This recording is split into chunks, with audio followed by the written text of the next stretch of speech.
جی السلام علیکم ورحمۃ اللہ وبرکاتہ۔ ہم بات کر رہے تھے، یہ ابھی ڈسکنیکٹ ہو گیا تھا، ہم نے دوبارہ میٹنگ سٹارٹ کر لی ہے۔ تو ہم بات کر رہے تھے حضرت عمر ابو بکر صدیق رضی اللہ عنہ کی ابتدائی مشکلات بھی آپ کو پتہ ہے، فتنہ ارتداد ہے حضرت ابو بکر صدیق رضی اللہ تعالیٰ عنہ کے، منکرین زکوٰۃ ہے وہ بھی بڑا مسئلہ تھا، اس کے ساتھ ساتھ لشکر اسامہ یہ بہت بڑا مسئلہ تھا، داخلی انتشار جو ہے یہ بہت بڑا مسئلہ تھا۔ یعنی کہ یہ وہ والے مسائل تھے جن کو حضرت ابو بکر صدیق رضی اللہ تعالیٰ عنہ نے بڑے تدبرانہ اور مدبرانہ انداز کے ساتھ ان کو سلجھایا۔ تو اس وجہ سے آپ نے ایک کامیاب جو خلافت ہے وہ کی ہے۔ حضرت ابو بکر صدیق رضی اللہ تعالیٰ عنہ آپ کے ہاتھ پہ جو ایمان اسلام لائے تھے، عثمان بن عفان، حضرت زبیر بن عوام، حضرت عبد الرحمن بن عوف، سعد بن ابی وقاص، طلحہ بن عبید اللہ، ابو عبداللہ اور ابو سلمہ، اور اس طرح آپ نے اپنے گھر میں ایک مسجد بنائی تھی اور آپ ہجرت کرنے چلے گئے تھے حبشہ کی طرف، مگر مقام برق انعاد پر آپ ابن دغنہ کی بنا میں آپ واپس آئے تھے۔ تو اس لحاظ سے آپ نے ان کے بارے میں یاد رکھنا ہے۔ حضرت ابو بکر صدیق رضی اللہ تعالیٰ کے دور میں نا جو نبوت کے دعوے ہوئے ہیں، یہ بھی آپ کو علم ہے کہ حضرت ابو بکر صدیق رضی اللہ تعالیٰ کے دور میں جو نبوت کے دعوے مختلف لوگوں نے کیے ہیں، اور ان کے خلاف حضرت ابو بکر صدیق رضی اللہ تعالیٰ عنہ نے جہاد کیا ہے۔ تقریباً 11 لشکر کہا جاتا ہے کہ 11 لشکر تھے جو حضرت ابو بکر صدیق رضی اللہ تعالیٰ عنہ نے مقرر کیے ہیں۔ اس میں ایک اور بات یاد رکھتے جائیں کہ اس میں امیر الامت، ٹھیک ہے، حضرت ابو عبیدہ بن جراح رضی اللہ تعالیٰ عنہ کا بھرپور ساتھ تھا حضرت ابو بکر صدیق رضی اللہ تعالیٰ عنہ کو۔ اور اس کے ساتھ ساتھ آگے جو بات ہوتی ہے جی، حضرت ابو بکر صدیق رضی اللہ تعالیٰ عنہ نے وہ 11 لشکر جو مقرر کیے تھے نا، ان کے بارے میں آپ نے تھوڑا تھوڑا پڑھنا ہے، اور کہ 2 3 4 لشکروں کا اچھی طرح آپ نے یاد رکھنا ہے کہ یہ لشکر کہاں گیا تھا اور فلاں لشکر کہاں گیا تھا۔ میں ابھی یہاں پہ ساری چیزیں نہیں بتا رہا، صرف آپ کو ہنٹ دے رہا ہوں کہ یہ چیزیں آپ کی پڑھنے والی ہیں۔ اس کے بعد جھوٹے نبوت کے دعوے دار۔ اب یہاں پہ کنفیوژن بڑی آتی ہے، یہ بہت ساری کتابوں میں لکھا ہوا ہے کہ دور رسالت کے اندر ہی کس نے جھوٹی نبوت کا دعویٰ کیا تھا۔ تو یہ 2 نام سب سے زیادہ کنفیوز کرتے ہیں، ایک ہے مسلمہ کذاب اور ایک اسود عنسی۔ مسلمہ کذاب نے نبی پاک صلی اللہ علیہ وسلم کے دور میں، اور اسود عنسی نے نبی پاک صلی اللہ علیہ وسلم کے دور میں نبوت کا دعویٰ کر دیا تھا۔ یاد رکھیں کہ اگر بات آ جائے نبی پاک صلی اللہ علیہ وسلم کے دور کی، تو اس وقت مسلمہ کذاب اور اسود عنسی اگر دونوں آپشن آ جائیں تو اس وقت پھر جو درست ہے وہ مسلمہ کذاب ہے۔ اگر مسلمہ کذاب کا آپشن نہ آئے تو پھر اسود عنسی ہے، اگر دور حضرت ابو بکر صدیق آ جائے تو اس وقت جو ہے نا وہ درست جواب کون سا ہے؟ وہ حضرت ابو بکر صدیق رضی اللہ تعالیٰ کے دور کے حوالے سے اسود عنسی کا جو جواب ہے وہ زیادہ درست ہے۔ یہ آپ نے اس لحاظ سے کنفیوزنگ کویسچن ہوتے ہیں پیپر میں کہ گھبرا جاتا ہے بندہ کہ اس کا کیا کرنا ہے، اس لیے پریشانی ہونا، اس کا طریقہ کار میتھڈولوجی یہ ہوتی ہے۔ اس کے بعد آپ کو یہ بتا دیں فتنہ ارتداد بھی حضرت ابو بکر صدیق رضی اللہ تعالیٰ عنہ کے دور میں ہوا۔ میں کچھ علم بتا دیتا ہوں جو 11 لشکر مقرر کیے۔ اس میں زیادہ تر جو 1 2 کے بارے میں پوچھا جائے گا کہ پہلا لشکر کون تھا؟ حضرت خالد بن ولید رضی اللہ تعالیٰ عنہ کو دیا گیا، اور طلحہ بن خالد اس کے بعد، اور مالک بن نویرہ کے استحصال کا حکم ہوا۔ مالک بن نویرہ کے استحصال کے لیے جو لشکر روانہ ہوا تھا وہ حضرت خالد بن ولید رضی اللہ تعالیٰ عنہ کا لشکر تھا۔ دوسرا لشکر جو ہے اکرمہ بن ابی جہل کو دیا گیا جو مسلمہ کذاب کے لیے روانہ ہوا۔ اب یہ دونوں بڑے امپورٹنٹ ہیں۔ اور تیسرا شرحبیل بن حسنہ کو دیا گیا، انہیں اکرمہ کی امداد کے لیے متعین کیا گیا۔ یعنی کہ یہ 3 اگر کر لینا تو میرے خیال سے انشاءاللہ تعالیٰ یہ کافی ہے۔ اور 8واں عالم جو ہے وہ طریفہ بن عاجز کو دیا گیا، 5واں عالم عمر بن عاص کو دیا گیا، 4تھا عالم خالد بن سعید کو دیا گیا۔ اس طرح 11 لشکر تھے۔ اب بعض جگہوں پہ نبی پاک صلی اللہ علیہ وسلم کی زندگی میں دعویٰ کرنے والا طلحہ بھی کہا گیا، مگر وہ واپس آ کر وہ مسلمان ہو گیا تھا، ٹھیک ہے۔ اور اسی طرح اس کے بعد جو مختلف جنگوں کا ذکر ہے وہ آپ نے لازمی یاد رکھنا ہے کہ فتوحات جو ہے نا صدیقی، اس میں کاظمہ ہے، کاظمہ کی لڑائی ہے، اور یہ بھی عراق پہنچ کر خالد بن ولید رضی اللہ عنہ کو، یعنی کہ وہ جو عراق کا گورنر تھا اس کو خاطر کاظمہ، مدار اور دلجہ کی لڑائی حضرت ابو بکر صدیق رضی اللہ تعالیٰ عنہ کی ہیرا کی الیس کی عین التمر اور دومت الجندل. اب یہاں پہ نا آپ سے سوال یہ بہت کم آئے گا کہ یہ کب لڑی گئی. یہ سوال بہت کم آئے گا. یہ سوال آ سکتا ہے کہ کس کے دور میں لڑی گئی. ٹھیک ہے, اس لحاظ سے آپ نے یہ چیزیں دیکھنی ہیں کہ دومت الجندل, عین التمر, ہیرا کی لڑائی اور دھلجا اور کاظمہ کی لڑائی بڑی مشہور و معروف ہے. اور بابل کی لڑائی, قدیم شہر جو بابل ہے اس کی جو لڑائی ہے یہ بھی حضرت ابوبکر صدیق رضی اللہ تعالیٰ عنہ کے دور میں لڑی گئی ہیں. تو یہ آپ نے چیزیں یاد رکھنی ہیں. اس کے بعد ہم بات کرتے ہیں جی سیدنا عمر فاروق رضی اللہ تعالیٰ کے بارے میں. حضرت عمر رضی اللہ تعالیٰ عنہ, ان کے والد کا نام, قبیلہ حضرت عمر رضی اللہ تعالیٰ کا بنو عدی. بنو عدی یہ قبیلہ ہے. اس کے ساتھ ساتھ والد کا نام ہے خطاب بن نفیل. خطاب بن نفیل. اور اس طرح آپ کا جو سلسلہ نسب ہے وہ 8ویں پشت پر, کہاں 8ویں پشت پر ملتا ہے. اس کے بعد جو چیز آتی ہے کہ آپ نے کس سال کی عمر میں اسلام قبول کیا. 27 سال. 27 سال کی عمر میں اسلام آپ نے قبول کیا ہے. اس کے ساتھ ساتھ آپ کن کی لونڈیوں کو آپ نے جو مارا ہے, لبینہ ہے, ٹھیک ہے, لبینہ, ان کے ایمان سے بڑے متاثر تھے, بہت زیادہ ان کو آپ نے سزائیں دی, مگر بعد میں اسلام لے. والدہ کا نام ان کا ابھی جو ہے نا اربا یا ختمہ. ٹھیک ہے, یہ دو نام ہے. اس میں سے میرے خیال سے اربا ان کا ہے یا ختمہ ان کا, میں ابھی اس کو کنفرم کر دوں گا. تو ایک حضرت عثمان رضی اللہ تعالیٰ کا اور ایک ان کا, بلکہ میرے پاس یہ لکھا ہوا. ٹھیک ہے جی. جی, حضرت عمر فاروق رضی اللہ تعالیٰ کی والدہ کا نام جو ہے وہ ختمہ ہے. حضرت عمر فاروق رضی اللہ تعالیٰ کی والدہ کا نام کیا ہے, وہ ختمہ ہے. حضرت عثمان رضی اللہ تعالیٰ کی والدہ کا نام اروا ہے. یہ یاد رکھنا آپ نے. ان کا 8ویں پشت پر. ابو حفص کنیت, لقب خطاب ہے. لقب کیا ہے, خطاب ہے. اور 582 عیسوی میں آپ پیدا ہوئے ہیں. 1 محرم 24 ہجری کو آپ کی وفات ہے. حضرت صہیب رضی اللہ تعالیٰ عنہ نے نماز جنازہ پڑھائی ہے. 65 سال کی عمر ہے. 10 سال 6 ماہ 4 دن آپ کی خلافت ہے.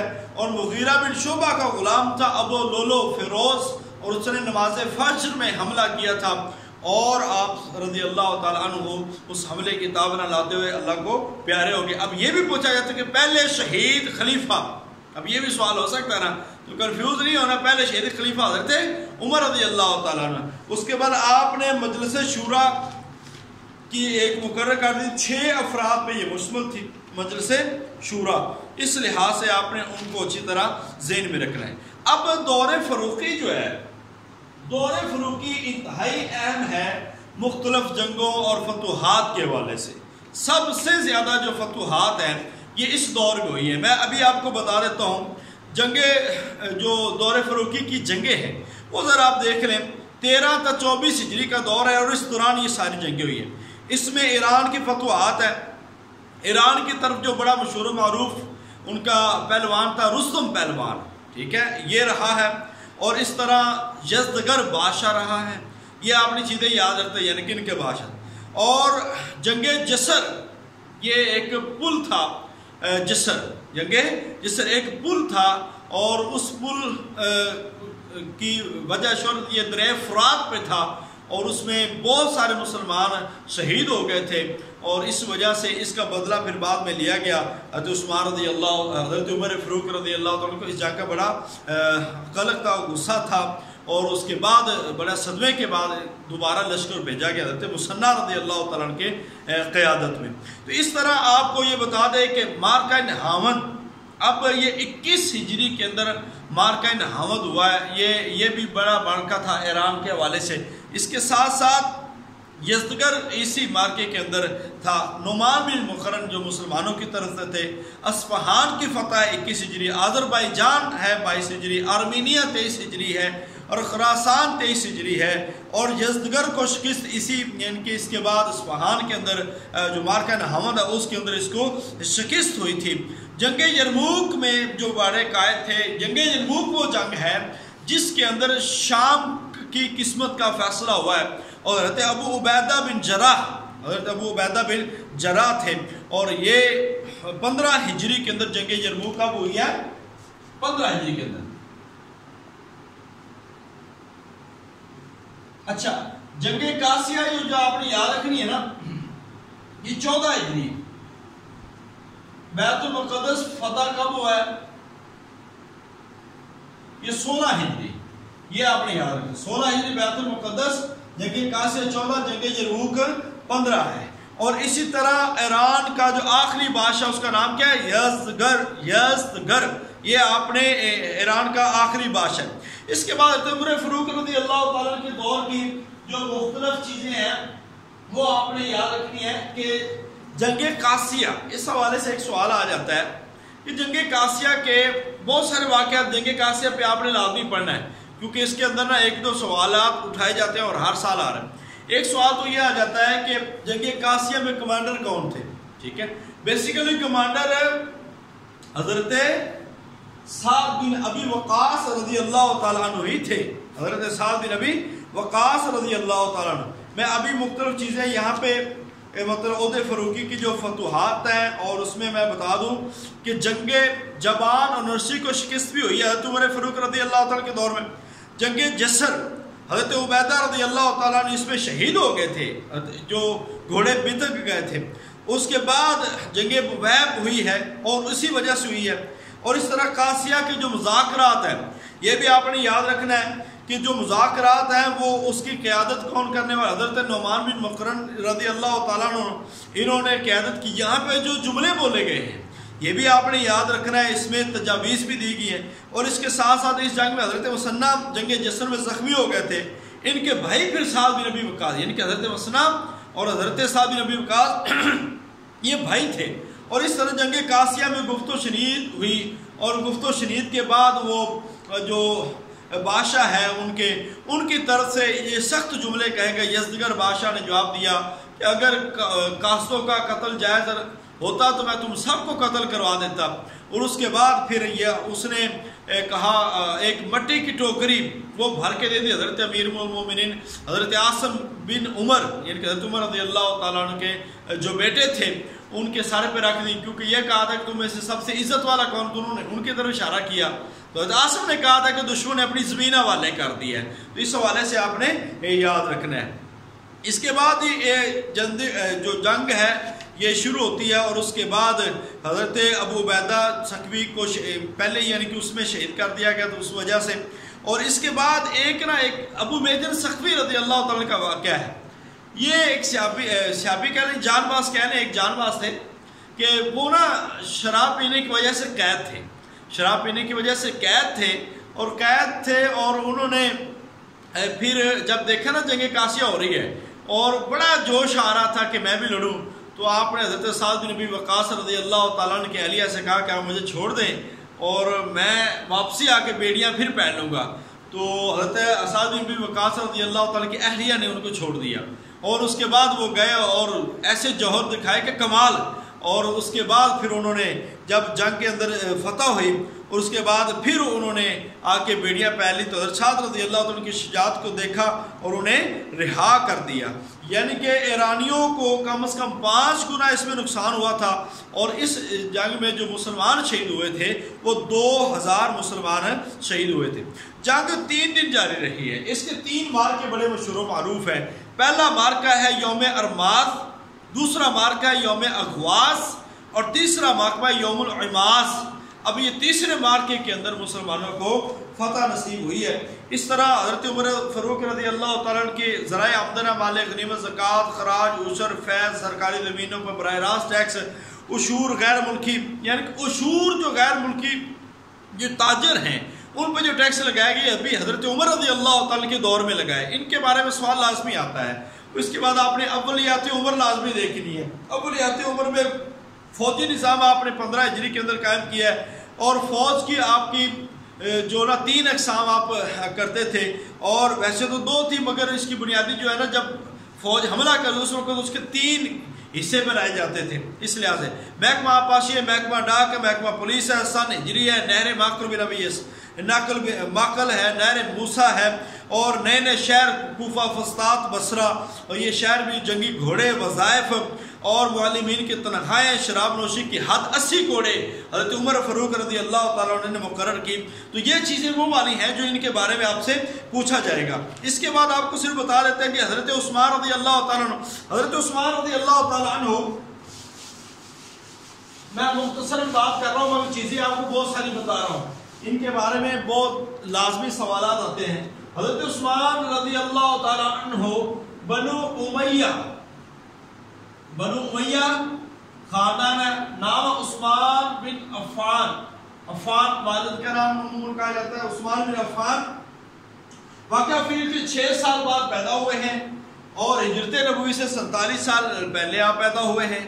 ابو عبداللہ ان کی کنیت ہے، ذو النورین لقب ہے، اور اربا بنت قریس ان کی والدہ محترمہ کا نام ہے. حضرت عثمان کی نانی بیضاء ام الحکیم عبداللہ بن عبد المطلب کی سگی بہن ہے. ام الحکیم عبداللہ بن عبد المطلب کی سگی بہن ہے. اور 5ویں پشت پر آپ کا سلسلہ نسب کب پہنچتا ہے؟ 5ویں پشت عبد مناف پر آپ کا سلسلہ نسب جو ہے نبی پاک صلی اللہ علیہ وسلم سے جا ملتا ہے. 34 سال کی عمر میں اسلام قبول کیا ہے، 34 سال کی عمر میں اسلام قبول کیا ہے. اور حضرت لوط کے بعد حضرت عثمان رضی اللہ تعالیٰ عنہ کا جو جوڑا ہے میاں بیوی، جنہوں نے حضرت رقیہ اور حضرت عثمان رضی اللہ تعالیٰ عنہ نے ہجرت کی ہے. اب حضرت رقیہ پہلے تھی، حضرت ام کلثوم، حضرت رقیہ پہلے تھی. 2 ہجری کے اندر حضرت رقیہ رضی اللہ تعالیٰ عنہ کا غزوہ بدر میں آپ رضی اللہ تعالیٰ عنہ اسی وجہ سے اس غزوہ میں شریک نہیں ہو سکے تھے، چونکہ حضرت عثمان رضی اللہ تعالیٰ عنہ کو اللہ کے نبی پاک صلی اللہ علیہ وسلم نے حکم دیا تھا کہ آپ حضرت رقیہ کی اعتماد داری کے لیے وہاں رکے. اس وجہ سے آپ نہیں جان سکے تھے. اگرچہ بلوائیوں نے اور سبائی جو حضرت عثمان رضی اللہ تعالیٰ کے خلاف جو لوگ بات کرتے ہیں انہوں نے بھی اس پہ بات کیا، مگر اس کی وجہ یہی تھی. حضرت رقیہ پہلے اور ان کی وفات 2 ہجری کے بعد حضرت ام کلثوم رضی اللہ تعالیٰ عنہ کا جو رشتہ نبی پاک صلی اللہ علیہ وسلم نے کر دیا. آپ کا جو اخوت بھائی چارہ جو قائم کیا گیا وہ حضرت اوس بن ثابت، مواخات کن سے قائم ہوا؟ اوس بن ثابت. اچھا، حضرت عثمان رضی اللہ تعالیٰ عنہ انتہائی کامیاب اور مالدار تاجر تھے. ہر موقع پہ آپ نے اتنا مال دیا کہ نبی پاک صلی اللہ علیہ وسلم نے 2 دفعہ دوہری بشارت دی ہے، ذو النورین 2 نوروں والا بھی 2 دفعہ بشارت دی ہے کہ عثمان اگر آج کے بعد کوئی بھی عمل نہ کرے تو عثمان فی الجنہ، عثمان فی الجنہ. حضرت عثمان رضی اللہ تعالیٰ کا دور سنہری دور ہے جس کے اندر قبرص فتح ہوا ہے. قبرص 28 ہجری کے اندر فتح ہوا ہے حضرت امیر معاویہ رضی اللہ تعالیٰ عنہ کی قیادت میں. اور اس طرح قبرص مصر کا ایک متنازع علاقہ ہے، ایک جزیرہ ہے. جزیرہ اس کے ساتھ ساتھ جو روڈاس ہے وہ بھی حضرت عثمان رضی اللہ تعالیٰ کے دور میں جو اندلس ہے اس کے اوپر جو حملے ہوئے ہیں اس کی ابتدا بھی حضرت عثمان رضی اللہ تعالیٰ عنہ کے دور میں ہوئی ہے. اور اسی طرح حضرت عثمان رضی اللہ تعالیٰ کی خدمات آپ کو پتہ ہے کہ غزوہ تبوک کا موقع ہو یا میٹھے پانی کا کنواں ہو یا کبھی بھی کوئی مشکل مسلمانوں پہ حالات آئے ہوں تو حضرت عثمان رضی اللہ تعالیٰ عنہ نے ہر دور میں اور ہر وقت آپ نے بہترین خدمات جو ہیں وہ سر انجام دی ہیں. تو اس لحاظ سے حضرت عثمان رضی اللہ تعالیٰ عنہ کی جو خدمات ہیں وہ انتہائی اور گراں قدر خدمات ہیں جن کو کبھی بھی کسی بھی دور میں بلایا نہیں جا سکتا. اس کے ساتھ آپ دیکھیں کہ کون کون سے علاقے جو حضرت عثمان رضی اللہ تعالیٰ کے دور میں جو فتح ہوئے ہیں وہ آپ دیکھ سکتے ہیں. اس میں سے آپ نے نا حضرت عثمان رضی اللہ تعالیٰ کی خلافت کے لیے جو کمیٹی بنی تھی اس پہ بھی آپ نے لازمی پڑھنا ہے کہ حضرت عثمان رضی اللہ تعالیٰ کیسے خلیفہ بنے. تو یہ 6 رکنی کمیٹی تھی، اس میں آپ نے دیکھنا ہے۔ مصر کی بغاوت کا خاتمہ حضرت عثمان رضی اللہ تعالیٰ کے دور میں ہوا۔ آرمینیا اور آذربائیجان، یہاں پہ بھی حبیب بن مسلمہ کی مہم ہے، اور قیصر قسطنطین کی شکست بھی حضرت عثمان رضی اللہ تعالیٰ کے دور میں۔ قبرص ہے، قلعہ راس پر قبر ہے، اور اندلس پہ پہلا حملہ حضرت عثمان رضی اللہ تعالیٰ کے دور میں۔ ایران کی بہت ساری فتوحات ہیں، وہ بھی حضرت عثمان رضی اللہ تعالیٰ کے دور میں آتی ہے۔ اس طرح غزنی اور کابل، وہ بھی حضرت عثمان رضی اللہ تعالیٰ کے۔ اب بات آتی ہے حضرت عثمان رضی اللہ تعالیٰ پہ بہت سارے الزامات لگائے گئے، اور اس کا جو لبے لباب تھا وہ، اور جو بڑا تھا وہ عبداللہ بن سبا تھا۔ اصل میں یہ یہودی تھا، اور یہ کہا یہ جاتا ہے کہ یہ صنعاء کا رہنے والا، یمن کا رہنے والا تھا۔ بعض نے اس کو ایران کا بھی کہا ہے، مگر اس کی طاقت ایران میں تھی، پر یہ یاد رکھنے والی چیز ہے۔ تو عبداللہ بن سبا یہ یہودی تھا، اور اس نے یہ کہا تھا کہ جو حضرت علی المرتضیٰ رضی اللہ تعالیٰ نبی پاک صلی اللہ علیہ وسلم کے وصی ہیں، لہذا نعوذ باللہ یہ غاصبین ہیں، اور انہوں نے جو ہے اس پہ قبضہ کیا تھا، اور اسی نے پھر وہ سارا کام اور خروج، یزید بن قیس کا خروج تھا سب سے پہلے، وہ حضرت عثمان رضی اللہ تعالیٰ کے خلاف۔ اگرچہ قعقاع بن عمر نے ان کو گرفتار کر لیا تھا، لیکن انہوں نے صرف یہ کہا کہ ہم تو صرف سعید بن العاص کی معزولی چاہتے ہیں، لہذا اور ہمیں کوئی سروکار نہیں ہے۔ پھر انہوں نے ان کو جانے دیا، مگر اس کے بعد وہاں پہ چلے گئے۔ پھر حضرت عثمان رضی اللہ تعالیٰ مال سے مشورہ کیا، اکابر صحابہ سے، حضرت حسن، حضرت حسین اور آل بیت جو ہیں وہ حضرت عثمان رضی اللہ تعالیٰ کی حفاظت پہ مامور تھے۔ اور امیر معاویہ رضی اللہ تعالیٰ نے بھی جاتے ہوئے کہا تھا کہ حالات خراب ہو رہے ہیں، آپ میرے ساتھ شام چلیں۔ حضرت عثمان رضی اللہ تعالیٰ عنہ نے فرمایا کہ نہیں، پھر میں نبی پاک صلی اللہ علیہ وسلم کا شہر چھوڑ کر نہیں جا سکتا۔ پھر حضرت امیر معاویہ رضی اللہ تعالیٰ نے یہ بھی فرمایا تھا کہ میں کچھ فوج بھیج دیتا ہوں، شامی فوج یہاں پہ بھیج دیتا ہوں۔ تو آپ نے فرمایا کہ آپ حسبی اللہ و نعم الوکیل، میرے لیے اللہ کافی ہے، وہی کارساز ہے، یہ کہہ کر آپ نے فوج بھی لینا سے انکار کر دیا۔ پھر اس کے بعد شورشیں جو شروع ہوئی، بغاوت ہوئی، وہ آپ کو سارا علم ہے، اس پہ حضرت عثمان رضی اللہ تعالیٰ کے گھر کا محاصرہ ہے، حضرت عثمان رضی اللہ تعالیٰ کی تقریر ہے، جس میں آپ نے کہا تھا، آپ نے اپنی خدمات کو گنوایا، اور آپ نے یہ کہا تھا کہ اگر آج انہوں نے مجھے شہید کر دیا تو ساری زندگی ایک دسترخوان پر بیٹھ کر کھا نہیں سکو گے۔ اس کے بعد حضرت عثمان رضی اللہ تعالیٰ کی شہادت ہوگی۔ محمد بن ابی بکر، میں اس کی بھی بات کر چکا تھا کہ یہ جب حضرت ابوبکر صدیق رضی اللہ تعالیٰ کی وفات ہوئی تھی، اس وقت ان کی عمر صرف 5 سال تھی، اور ان کی والدہ اسماء بنت امیس تھی۔ انہیں حضرت علی رضی اللہ تعالیٰ سے بعد میں ان سے شادی کر لی تھی۔ حضرت ابوبکر صدیق رضی اللہ تعالیٰ کی جو بیوی ہے اسماء بنت امیس، حضرت ابوبکر رضی اللہ تعالیٰ عنہ کی وفات کے بعد انہوں نے شادی کر لی تھی حضرت علی المرتضیٰ رضی اللہ تعالیٰ سے، اور 15-16 سال کی عمر میں محمد بن ابی بکر حضرت عثمان سے تقاضا کیا کہ انہیں بھی کسی علاقے کا گورنر بنایا جائے۔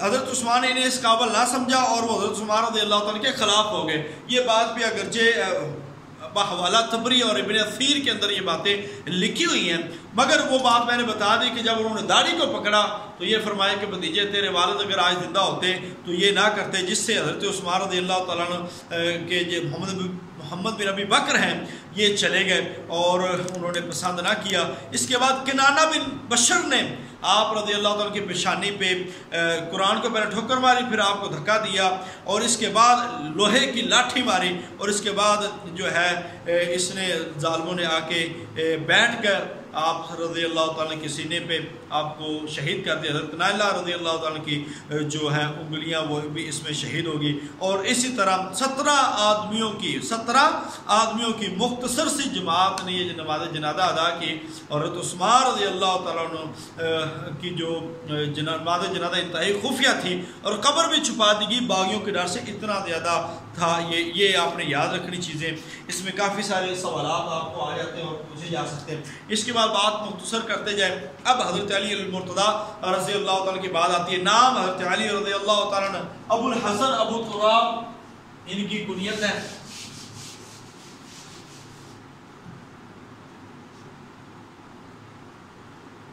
ابو الحسن حضرت علی المرتضیٰ رضی اللہ تعالیٰ عنہ خلیفہ حرم ہے جی۔ حیدر ان کا لقب ہے، حیدر لقب ہے۔ ابو طالب والد کا نام ہے، اور والدہ کا نام ہے فاطمہ بنت اسد، فاطمہ بنت اسد۔ اللہ اکبر۔ نجیب الطرفین کہلاتے ہیں، نبوت سے 10 سال پہلے پیدا ہوئے ہیں، 603 میں 2 ہجری میں حضرت فاطمہ رضی اللہ تعالیٰ کے ساتھ آپ کا نکاح ہوا ہے۔ غزوہ تبوک میں شامل نہیں تھے حضرت علی المرتضیٰ رضی اللہ تعالیٰ عنہ. اس کے علاوہ حضرت علی المرتضیٰ شیر خدا حیدر کرار ہر غزوہ میں نبی پاک صلی اللہ علیہ وسلم کے ساتھ رہے. 4 سال 9 ماہ کا ان کی خلافت کا دن ہے اور 40 ہجری 21 رمضان المبارک ایک خارجی ابن ملجم عبد الرحمن ابن ملجم اس نے حضرت علی رضی اللہ تعالیٰ کو شہید کیا. کاتبہ وحی میں حضرت علی رضی اللہ تعالیٰ کا شمار ہوتا ہے. حضرت علی رضی اللہ تعالیٰ کا دور انتہائی مشکلات کا دور ہے اور آپ شیر خدا کو بہت زیادہ مشکلات کا سامنا رہا. اس کی وجہ یہ تھی حضرت عثمان رضی اللہ تعالیٰ کی شہادت تھی اور پھر مدبر اور کبار صحابہ کرام کا اٹھ جانا اور سیاسی معاملات سے دور ہو جانا یہ تھا. اس وجہ سے جو ابتدائی جنگ ہوئی وہ حضرت عبداللہ بن زبیر ساتھ تھے حضرت عائشہ رضی اللہ تعالیٰ کے. تو حضرت عائشہ اور حضرت علی کے درمیان 36 ہجری کے اندر جنگ جمل، یہ بڑی مشہور معروف ہے، جنگ جمل 36 ہجری کو اندر ہوئی ہے. اور اس کے ساتھ ساتھ جنگ صفین 37 ہجری کے اندر صفین ہوئی ہے.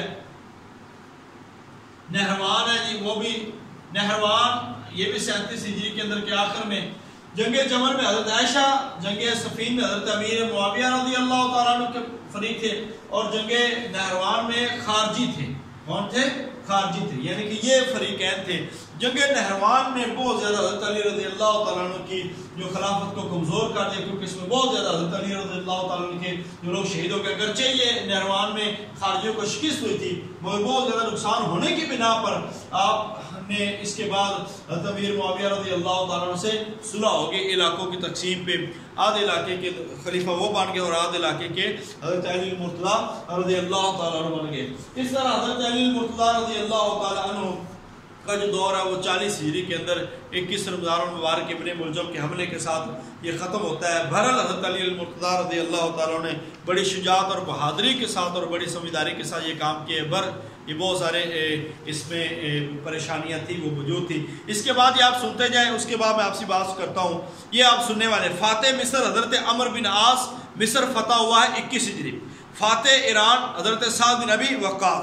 فاتح عراق حضرت خالد بن ولید رضی اللہ تعالیٰ عنہ کو کہا جاتا ہے. فاتح شام حضرت خالد بن ولید رضی اللہ تعالیٰ عنہ. حضرت ابو عبیدہ، اگر پیپر میں حضرت ابو عبیدہ آیا تو یہی جواب درست ہے، حضرت ابو عبیدہ. قادسیہ میں سپہ سالار تھے حضرت سعد بن ابی وقاص اور ایرانیوں کے سربراہ تھے رستم پہلوان. بیت المقدس 16 ہجری مقام جابیہ پر معاہدہ ہوا ہے.